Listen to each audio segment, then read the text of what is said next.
You are looking at Julian's pronunciation guide, where we look at how to pronounce better some of the most mispronounced words in the world, like this other curious word. But how do you say what you're looking for today?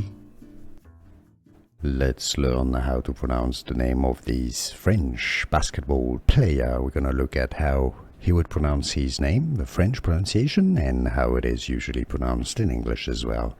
So let's start with French.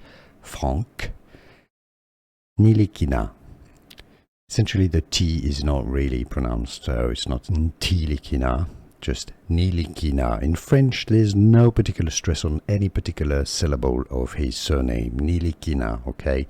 Now in English it's generally pronounced in the NBA the way LeBron James would pronounce it, Frank Ntilikina. Ntilikina is generally how it's pronounced. Here are more videos on how to pronounce more confusing words and names too many mispronounced. Like this video if you found it useful. I appreciate your support. I'll see you soon and thanks for watching.